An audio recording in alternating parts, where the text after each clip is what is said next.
बिस्मिल्लाहिर्रहमानिर्रहीम। Numerical analysis lecture number 4 में आज हम स्टडी करते हैं कि किसी भी 2x2 order 3x3 order matrix और हायर ऑर्डर मैट्रिक्स को हम किस तरह फैक्टराइज कर सकते हैं एलयू डिकम्पोजिशन मेथड से। पिछले कोर्स जो कि लीनियर अलजेब्रा का कोर्स था उसमें हमने स्टडी किया था एलयू फैक्टराइजेशन मेथड। सो वही कंसेप्ट है यहाँ पे।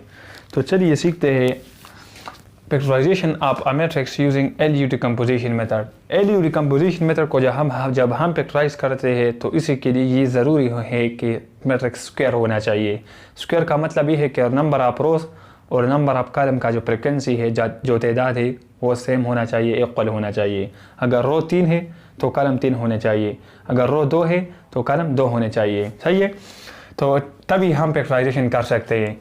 पिछले कोर्स में लीनियर अलजेब्रा में हमने पढ़ा था कि कोई भी मैट्रिक्स यहाँ पे ए गिवन है वो बराबर होता है एल यू के। एल मेरे पास है लोअर ट्राइंगुलर मैट्रिक्स और यू है अपर ट्राइंगुलर मैट्रिक्स।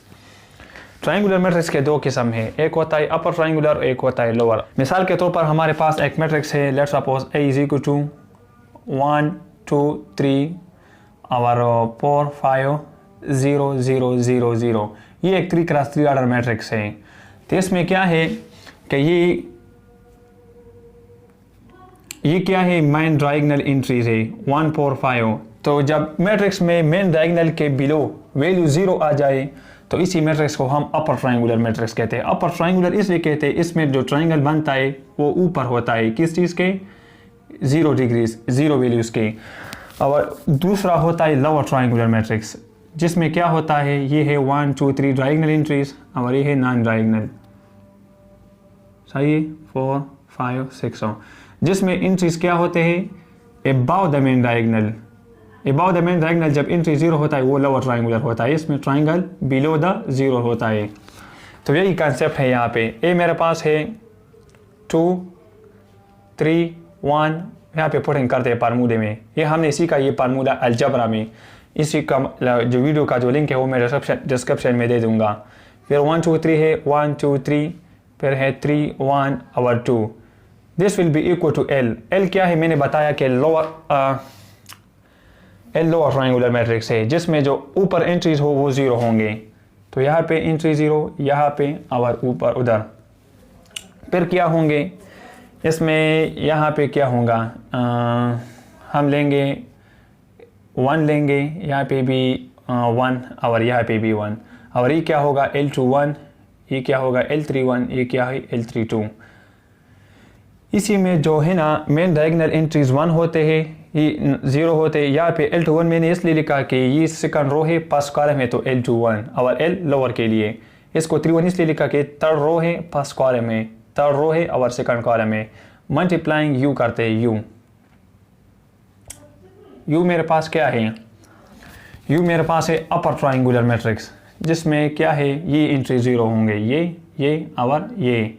फिर ये U11 होगा क्योंकि फर्स्ट रो फर्स्ट कॉलम है, U12 first row second column और U13 first row third column. यहाँ पे U22 second row second column, यहाँ पे 2 3, यहाँ पे U33 third row third column. सही है,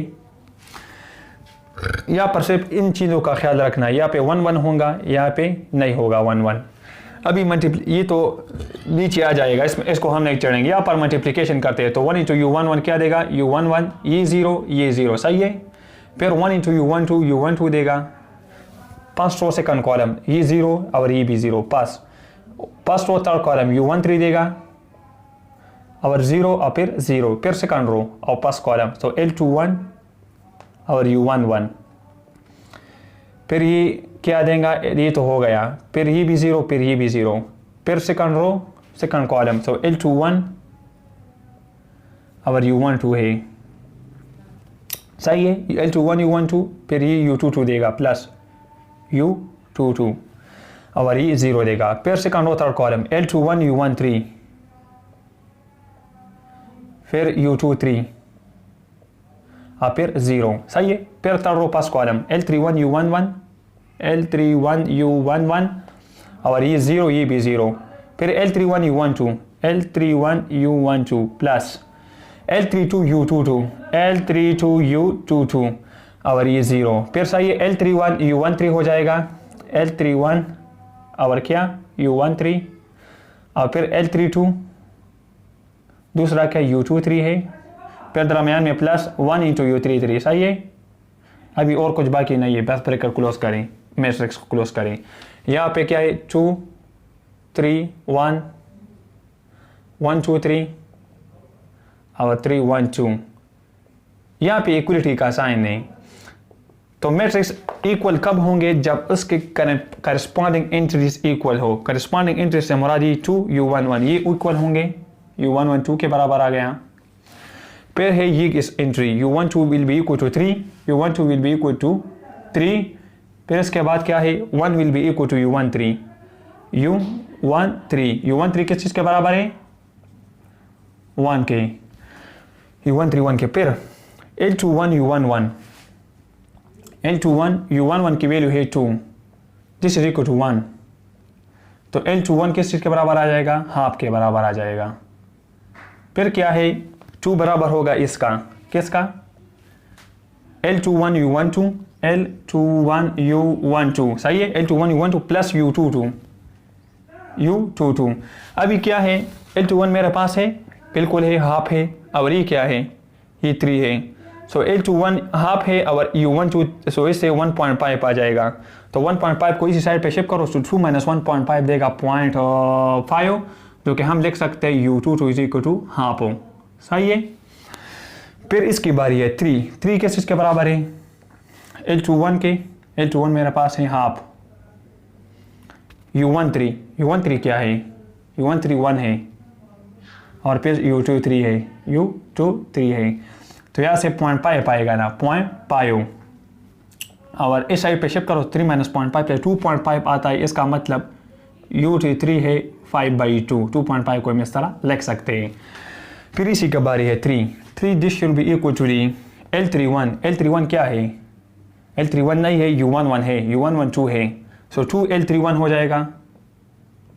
सो L31 क्या आएगा 3/2 आएगा। फिर क्या है 1 को बराबर करते हैं किस चीज़ के, इसके L31 है, बिल्कुल है 3/2, और U12 क्या है 3 है। सो L31 को पुट करते हैं 3/2 इंटू U12 है 3 प्लस L32 हम फाइंड आउट करेंगे U22 है, U22 क्या है ये है 1/2, सो 1/2, सो ये बनेगा 1/2 इंटू L32। तो यहाँ से क्या आएगा 1 को मैं लिख सकता हूँ 2/2। सही है, तो मैं 2 को मल्टीप्लाई करता हूँ बोथ साइड पे, तो यहाँ से 2 आएगा, यहाँ से 9 आएगा, और यहाँ से L32 आएगा। सही है, 1 को मैं 2/2 लिख दिया, 2 को मल्टीप्लाई किया 2 आ गया, यहाँ से 9 आ गया, यहाँ से L32। सो L32 किस चीज़ के बराबर हो जाएगा -7 के। सही है, तो ये आ गया। फिर इसको करते हैं 2 इज इक्वल टू L31 क्या है 3/2 है, इंटू U13 क्या है 1 है, प्लस L32 क्या है -7 है, और U23 क्या है यहाँ से π/2 है, प्लस U33 हम निकालेंगे। अभी क्या करेंगे, अगेन में 2 को हम इस तरह लिख सकते हैं, 2 को हम लिख सकते हैं 4/2। सही है, 2 मल्टीप्लाई करो बोथ साइड पे, यहाँ पे अगर मल्टीप्लाई करें और इसी साइड पे, तो यहाँ से 4 आएगा, यहाँ से 2 के साथ कैंसिल 3। सही है, इससे प्लस है 2 के साथ कैंसिल, यहाँ से -35 आएगा, यहाँ से 2U33 आएगा। सही है, जिस तरह हमने यहाँ पे 2/2 लिख दिया 1 को, 2 को मल्टीप्लाई किया तो यहाँ से 2 आ गया, यहाँ से 9 फिर L32, यही कंडीशन है। तो यहाँ से क्या आएगा -32 आएगा, इस साइड पे शिफ्ट करो तो 36 आएगा, 36 को 2 से डिवाइड करो तो U33 क्या आएगा 18 आएगा। सही है, अभी ये वैल्यूज़ हमारे पास आ गई, बस इधर पुट करते LU आ जाएगा। सही है, तो हमारे जो गोल है वो LU है, L निकालना U निकालना है। फिर अगर आप इसको मल्टीप्लाई करेंगे सेम A रिजल्ट देगा, तो हमारे पास मैट्रिक्स फैक्टराइज हो जाएगा। L को अगर निकाला जाए तो L क्या है 1 0 0, L21 हाफ है 1 0, फिर L31 मैंने निकाला है 3/2 है, L32 क्या है -7 है, और 1, फिर u क्या है,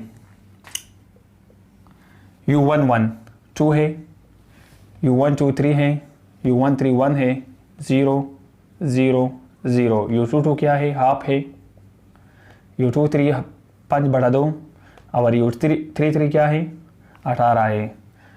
अभी अगर आप LU को मल्टीप्लाई करें जिस तरह यहाँ पे a देगा, किस तरह, यहाँ से 2 फिर 0, सही है। वेरिफिकेशन करता हूँ, यहाँ से 3 फिर 0, पहले को किया 2 0 फिर 3 0 फिर 1, सही है। तो पहले से 2 3 1 आ गया, वो तो वेरीफाई हो गया। फिर यहाँ से 1 और 0, यहाँ से 3/2 1/2 से, सो 4/2 रिजल्ट 2 आएगा। जिस तरह यहाँ पे 1/2 को 1 के साथ, तो 1/2 5/2, सो 6/2 1/2 और 5/2 से 6/2 3 आएगा और 0, सही है। तो यही 3 आएगा। फिर इसको करते हैं, सो 2 के कैंसल, 3 आ गया, सही है। यहाँ से 3 आ गया और 0 है, तो 3, जिस तरह यहाँ पे 3, यहाँ से क्या आएगा 9/2 और -7/2, सो 2/2 से क्या आएगा 1 आएगा, सही है। जिस तरह यहाँ पे 1 है। फिर इसी को इसके साथ मल्टीप्लाई करते हैं, थर्ड के साथ, सो थर्ड और थर्ड कॉलम, सो यहाँ से 3/2 -35/2, सो -32/2 और किस तरह यहाँ से 3/2 इंटू 1 से 3/2 आ गया, सही है। और यहाँ से -35/2 आ गया, तो इसको सिंप्लीफाई करो, -32/2 से -16 और यहाँ से 18, सो रिजल्ट क्या आ गया 2, जो कि यहाँ पे एग्जैक्टली 2 है। तो ये हमने वेरीफाई किया, जो कि हमें क्या दिया, ए दिया। तो हमारे पास ये जो गिवन मैट्रिक्स था ये फैक्टराइज हो गया और हमने L और U में कन्वर्ट किया और हमने L और U निकाला। तो ये हमारे पास होता है factorization of a matrix using LU decomposition method. इंशाल्लाह नेक्स्ट लेक्चर नंबर 5 में मैं न्यूमेरिकल एनालिसिस लेक्चर नंबर 5 में मैं स्टडी करूँगा और सॉल्व करूँगा और सिखाऊंगा नॉर्म ऑफ अ मैट्रिक्स और norm of a vector. So thank you for watching this video.